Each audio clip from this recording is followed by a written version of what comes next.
All right, welcome back. Wholesale real estate contract. Your secret weapon revealed. Yes. Yes. Now, before we get into wholesale real estate contract, wholesale real estate is the art and science of finding deeply discounted properties, just in case you're new here. And then we'll lock them up to create what we call equitable interest. And then we assign that right to an end buyer, an investor, somebody who wants to fix a property for a profit. And we make our money just for finding the right deals. Okay. Usually $10,000 or more in profit, and you don't have to touch the property. You don't have to ever own the property more than 5 minutes ever. Okay. And it's not about flipping houses, it's about flipping paperwork, the contract, the right in that contract. And that paperwork, the contract, is your secret weapon. Let me explain. If you take nothing else from this segment, remember this: the contract is the engine of the entire wholesale business. It's what gives you control. It's what creates your equitable interest. It's what gets you paid. Now let's break it down. In the world of real estate, the moment two parties agree on terms in writing, that agreement becomes legally binding. Okay. Probably more so legally binding. Now, in wholesale real estate, that agreement gives you what's called the equitable interest. I want you to write that down. Now, the equitable interest means you have the right to purchase the property under the agreed terms. But here's the key: that right itself is valuable. You can sell or assign the right to another investor for a fee. That's how you make your money. Simple, right? So let's go step by step. I'm going to take a step back and let's go step by step through what's inside this powerful document and why every word matters. First, your contract needs to clearly state the parties involved, who is buying what. That's you, the buyer, and then the property owner, the seller. You don't need a company to start. No, you don't. You can use your personal name or your business name if you already set one up. Of course, eventually you want to have a business. I set mine up after my first deal, just letting you know that is not a barrier from closing a deal. Okay. Now, the point is, it must be clear who is making the contract, who is making the agreement, rather.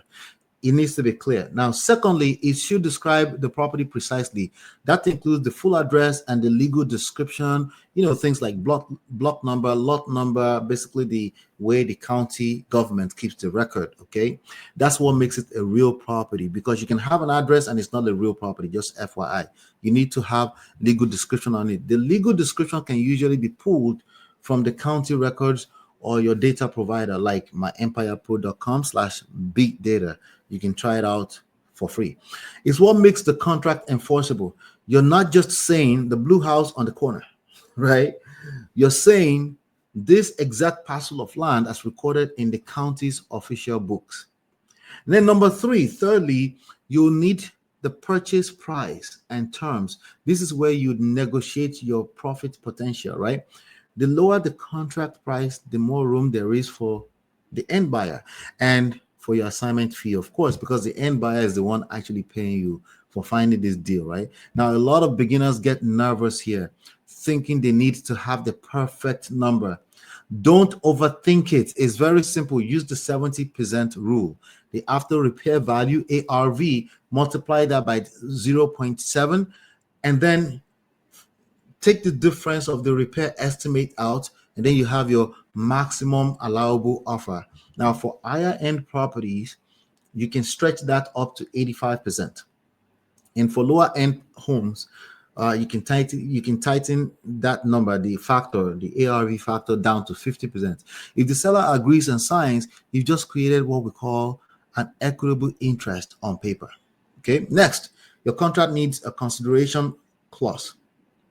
Okay, this is usually a small deposit, okay, often a $10 or $100, showing that something of value has exchanged hands. That's what makes the contract legally valid. You don't need thousands of dollars down. You just need to demonstrate good faith. That's all. Okay. And of course, traditional realtors will require $1,000 or more, or maybe even $1,500. Then after this contract, this part of the contract, the consideration, the clause, the deposit, then comes the most powerful line in the entire contract, the assignability clause. We call it the assignability clause. This clause is what allows you to transfer your right in the contract to another buyer. Okay, by the way, this is not legal representation or advice. Check with your lawyers. Okay, check with your lawyers. It might be helpful to find a investor friendly lawyer, of course, right? So it should read something like, buyers reserve the right to assign this agreement. Traditionally it will say something like assign and or, right? So that single sentence turns a simple piece of paper into a potential $10,000, $25,000, or even my highest $82,000 payday. Okay, so without that clause, you can't wholesale the deal. Okay, you can, but it's just much more safer. So always make sure it's there. Now, next up, you have inspection and contingencies, right? This is your safety net. You can put a clause. You want a clause that gives you time to inspect the property and confirm your numbers. Usually it's a 7 to 10 day inspection period. It's also a good time to check with buyers. During this time, you can come back, you can back out of the property because it simply doesn't meet expectations. If the title issues comes up or something like that, if repairs are higher than expected, right? Because oftentimes as a wholesaler, you're also going by their words, and these are estimates, and that protects you. It keeps you risk free. Okay, it keeps your risk got them near zero, right? So now let's talk about signatures and dates. I think this is probably the most important part. A contract isn't official until it is signed and dated by both parties, right? So once that happens, it's binding. You can now take that signed agreement and market your equitable interest to buyers, right? Remember, you have another 7 to 10 days to do quite a few things. And if it's the right deal, it should be off your table in 24 to 48 hours. That's what we call disposition. If you're using digital systems, and I highly recommend that you do, you can send and sign contracts electronically through services like DocuSign. There's another one called HelloSign. Fast, clean, professional. We used to do faxes, and fax worked just as good at that time too. So once you've got the signed contract, your next step is to open escrow or contact a title company. This makes it real. You submit your agreement and then begin the process of verifying ownership, checking for liens, and preparing for closing. So now here's where the magic happens. When you assign the contract to your end buyer, right? That's when you make money, right? Let's say you have a property under contract for $100,000. You find a buyer willing to pay $115,000. You assign the contract to them, and at closing, you collect $15,000 difference as your assignment fee. Right? That's the power of the contract. That's 1.5 year worth of marketing paid for. Effortless marketing. You didn't need to buy the property. You didn't need to fix anything. You didn't need to hold it. You simply found opportunity, secured it on paper, and passed it along for a profit. Now, there's one more thing I want you to know. And this one is very important. Very, very important. You can also choose to double close instead of assigning the contract. I've said this before, right? You can double close, right? Especially if it's going to be more than $35,000 in profit. If it's more than $15,000 in profit, you need to double close, because if it's anything more than that, if they happen to be using hard money lender, there might be restrictions around what type of fee can go outside of a traditional real estate agency.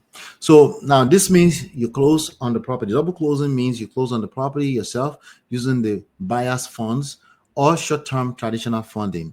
I think these days you need traditional funding. We used to use the buyer's fund to just fund everything, but the restrictions doesn't really stop anything. It just means you, for every $100,000 you lose that they borrow you, you lose $2,000. It's worth it. You still keep $98,000, right? So and then you can immediately resell it. Okay. The benefit is privacy. The seller doesn't see your profit. And I told you a story before. The seller doesn't need to be seeing your profit. That's not their business. Their job is you deliver what you promised them, which is to help them get rid of a piece of property. I learned this lesson the hard way on one of my early deals. Okay. Yeah, I told you the story before. Maybe I can tell it again. $20,000 deal was lined up. The seller saw my profit on the closing statement and refused to go through unless I split it. Okay, so $10,000 disappeared. I still made my first $10,000 ever, bought a car, and if I had done a double close, it would have been a clean $20,000 in my pocket. $10,000 is a lot of money. Let's not front, because that would have funded another year of marketing. Because it's not just about greed. Okay, it's about me being able to sustain my business. Because the reality is that after my first 30 deals, I went through some hard times. Okay, I was very young, and there's a lot of stuff. So I'm still paying for some of that. Okay, so depending on the deal size and sensitivity, double closing can be the smart move. It's still the same concept. Your profit comes from the spread between your contract and your end buyer's price. The difference is just how it's structured. Okay, now you can see why I call the contract the secret weapon. There will be two contracts that will create two double closing. Okay, it's not fancy software or script or hype or AI new tool agency something. It's this simple document that's going to legally create your income. Every deal, every profit, every success story in wholesale real estate starts with one piece of paper and one signature. And that's the moment you go from looking for deals to owning opportunities. Okay. And when you master contracts, understanding how to fill them, protect them, and leverage them, you move through the stages faster. Data, contact, leads, contracts, right? And of course, close deals. Your marketing, especially your acquisition, is smooth. And that's the architecture and that's the framework. All right.